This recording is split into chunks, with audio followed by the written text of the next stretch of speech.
Hey everyone, this is Kevin from thechesswebsite.com, and today we are continuing our coverage of the 2017 U.S. Chess Championship. Yesterday we looked at Wesley So getting a victory. Nakamura also got a victory, so they are tied at the top with 1 point going into round two. In round two, we have two players. White's going to be played by Gata, 42-year-old, four-time champion of the U.S. Chess Championship. Most recently in 2014, so not too long ago, 3 years ago, winning the chess championship in the United States. And his opponent is going to be Akobian, 33 years old, 10th highest rated player in the United States. His favorite player is Petrosian, loves the French defense, and as you guessed it, he does play the French defense in today's game. So Kamsky starts out with pawn to e4, and he's met by the French defense pawn to e6. Don't see this all too often. Pawn d4, pawn d5, and I, along with everyone else, kind of expected the normal knight to c3, because that's what pretty much everyone else plays. But Gata decided to play something different. He played knight to d2. This is the Tarrasch variation, something you don't see that often at the highest level play. Usually you're playing knight to c3. It's a little bit more of an active square when you're developing your knight. You're looking to hold control over this square here on e4, but you also want to attack your opponent a little bit here on d5. The knight to d2 does still defend this. A few things it also does is allows you to push forward with pawn to c4, where if your knight here on c3 does not allow it to do that. But one thing you can notice is it does block the development of this dark square bishop here on c1. So later on, if Kamsky does want to get this dark square bishop involved, he's going to have to use a tempo from his knight to move so that he can get this involved into the pawn chain. But you could play a pawn to c3 if he wanted to. He could try to exchange off the board on pawn to c4, and then after there's an exchange, could bring his bishop involved into the action. So it does have some options, but this is not an opening that I really expect to see at this high level. So interested to see how both sides attack this. Pawn to c5 from Vad, and so there's a few options as far as how White wants to attack this. He could just develop his knight here to f3. He could decide to go ahead and exchange off the center. He decides to go for the knight to f3, and then the pawn takes on d4, pawn takes on d5, and then the queen recaptures. Does not want to go with the pawn recapturing on d5 because after White recaptures, there's just going to be this isolated pawn in the center of the board, and it's going to be very difficult for Black to hold on to that. So correctly decides to go ahead and recapture with his queen here.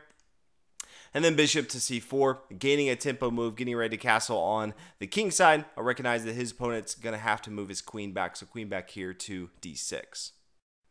White continues castling on the king side, knight c6. Both sides just continue to develop a normal pace, I would say. Rook here to e1, semi-open file, getting his rook involved to make sure he's attacking. Also make sure there's no shenanigans. This pawn can't really capture anywhere because it is being pinned down right now to the king on e8.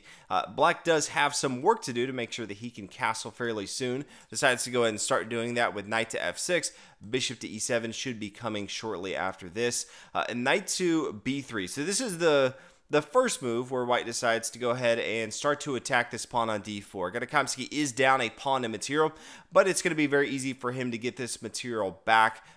Black can't defend this with a move like pawn to e5, because then you could just see the knight take here on e5. If the knight recaptures on e5, then pawn f to f4. This is being pinned down because the knight can't move. The rook would just take the king. Illegal move. So you can kind of see that there's no real good way for Black to hold on to this pawn, and so that's kind of why he decides to not even try to hold on to it. He knows it's going to fall, so he decides to go and play pawn to a6, getting ready to push forward with pawn to b5, starting an attack here on the queen side, trying to break up some of the central control that White has on the center of the board.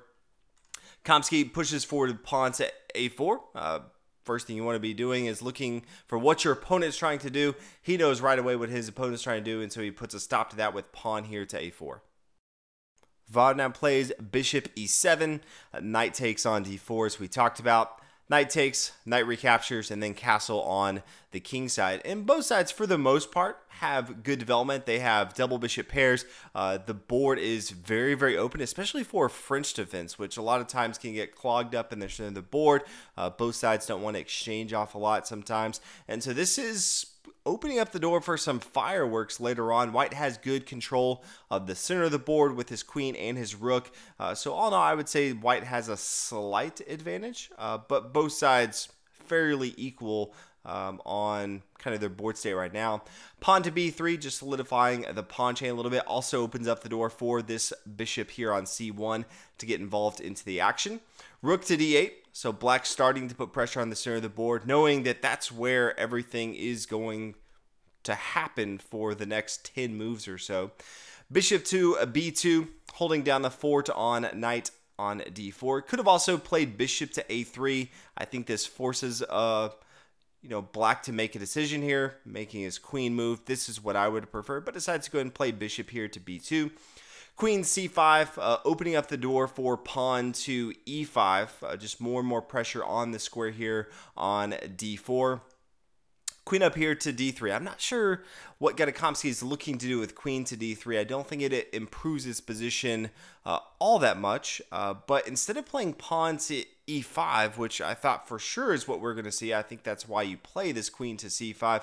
Looking at the center of the board, kind of what else is there going on? Vard plays a pawn to h6, which is met by pawn to h3. So both sides really want to make sure that there's no intrusion here on the g5 square, and white wants to make sure there's no shenanigans with knight here to g4, or the bishop later on coming down here to g4 as well. Now the queen comes back up here to c7, wants to be a little bit safer square. But if we go back and say, what if instead of that pawn to h6, what if we did see pawn to e5? What might that have looked like?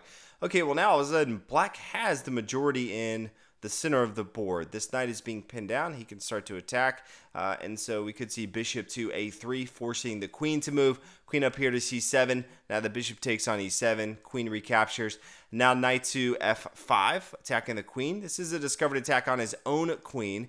Bishop queen to c7. Queen over here to f3.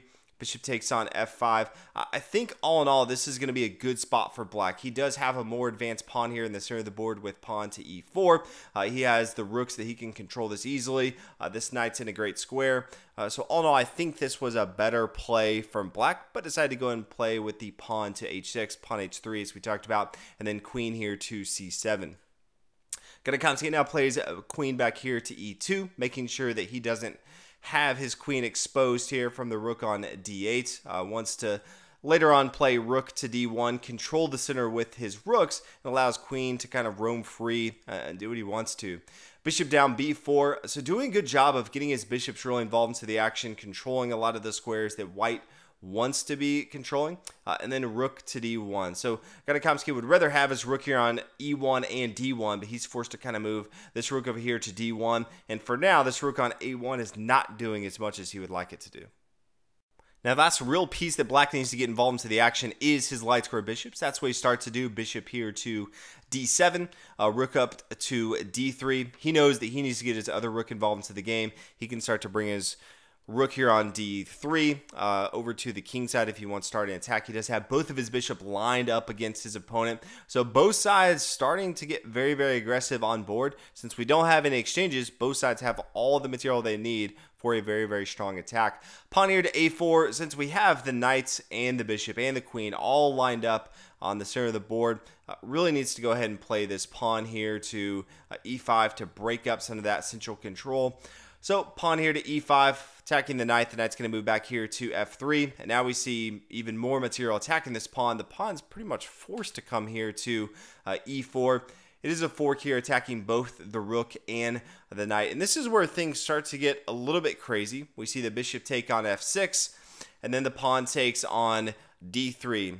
And from here, white's in a tough spot. If you want to pause it, there's so much going on.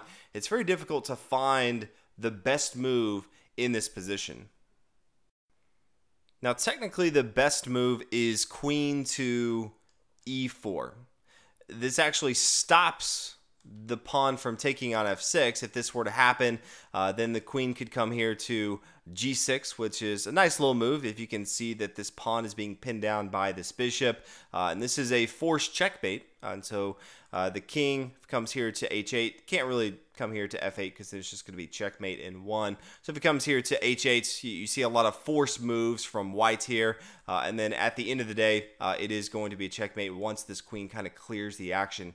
So that's going to be mate. I'm not sure if Kamsky didn't see this line. It is definitely hard to find. But if we look at instead, say, queen to e4, but then the pawn takes, maybe he was seeing that really his best option here would be bishop takes on f7. And then if the king were to take, then the queen just swings over here to b4. But really, that's just stopped by pawn takes on c2, getting ready to promote with this pawn down here to c1. There's no real way for white to have a good game in this position. So maybe he saw this and said, yeah, I can't just go ahead and exchange here, and after I take my queen, it's going to be bad. So that's not going to be an option. Another thing he could have looked at is, maybe queen takes on d3. This is probably the safest line, I think. Black could now take on h3. And so this is a discovered attack on the queen right here. So how does he go from there? He could play queen to g6. Same concept as before. It is being pinned down right now. But then just bishop back here to f8. We could see the pawn take on h3 right now. I think this is fine for white. If he doesn't want to play his queen up here to g6, maybe with the discovered attack he wants to take with his bishop here on d8. Okay, after the rook takes, now queen here to e3. I think this is fine. Black definitely has a good game, but I think this is the safest play for white if he wanted to continue in this matter. If we were to try something else, let's say he doesn't want to take with his, after the bishop takes and the pawn takes, he could decide to go bishop takes on d3. This is one option. Now the pawn takes on f6. But then queen up here to e4, not a lot of other great options. Queen down here, c5, and it starts to get a little tricky as far as how white gets that material back. We do see a rook advantage here. White could get some material back on the pawn, so after the king comes here to f8, we see the queen take. All in all, this is going to be really good for black since he does have the two rooks getting into the end game with a lot of open space for those rooks to really, really dominate the game. Kamsky didn't really find any of those, even the less good move of the bishop takes here on d3. He found a pretty weak move, but I understand it's a really tough position. He wouldn't have decided to go ahead and play bishop takes on d8. What he didn't think about in this position is that the queen can come down and take this bishop here on c4. And after he played bishop to d8, we see the queen come down here in c4, and Kamsky actually resigned in this position. So we'll kind of look at why this is so bad and why he decided to go ahead and respond. It's actually pretty bad for white. We'll kind of look at some of those variations. If we back up a move, my guess is Kamsky was just expecting the rook to take here on d8. That makes a lot of sense. Queen down taking on c4 is not super intuitive. But let's look at some of the options. One would be pawn takes on c4. Very logical to say, hey, let's go ahead and take the queen. But from here, pawn takes on e2. And then there's a real threat. The first threat you can see is the rook capturing this bishop on d8. But as soon as the bishop leaves, then all of a sudden, the rook can come over here to e8 and add another defender on this e1 square. First, you could have maybe an in-between move, bishop down here to c3, attacking the rook to b1, and then rook over here to e8. We have the bishop and the rook both honing down on the square right here on e1. Black's going to have a huge advantage. This dark square bishop is not going to be able to protect this square. The only way to really stop the rook coming over here to e8 is to lose this bishop on d8. There's just no way around that. So if we come back and say, what if he doesn't take the queen? What if he decides to go and take this pawn here on d3? Okay, well now queen down here to c3, attacking the rook. To really stop this, you could have bishop to f6, but that's just going to fall right here to pawn takes on f6. If we have something instead, maybe rook here to b1. that's fine. It does protect the rook, but now the bishop's just going to fall here on d8, and that's going to be very, very difficult to deal with going forward. Being down a minor piece, black still has the double bishop pair. Kamsky just did not recognize he was going to go down that bishop on that particular move. If instead white decides to kind of hunker down and say, we're going full defensive mode here, we're not even going to take material, queen to f1, same sort of logic, queen down here to c3, putting a lot of pressure with pawn to c2. So let's say that the bishop does move, bishop to c7. Now pawn just takes on c2, getting ready to push forward with pawn to c1. Could eventually even get his light square bishop involved into the game. Could bring his dark square bishop to another square. Could get his other rook involved into the game. All in all, going to be very difficult for white to hold on to this. And if he decides to instead not move his bishop, then his bishop's just going to fall here on d8. So not a lot of great options. I think more than anything, Kamsky was just frustrated that he missed that move and decided that, let's go ahead and pack it in and move on to the next round. So congratulations to, Akobian to come in and beat Kamsky when Kamsky had the white pieces is a huge accomplishment. Since he had a draw in the first round, VAR is now tied for the lead with a few other players. So congratulations to him. Great victory. Hopefully you guys enjoyed round 2. We've had some exciting chess so far. Lots of fireworks, getting some really aggressive positions from all players.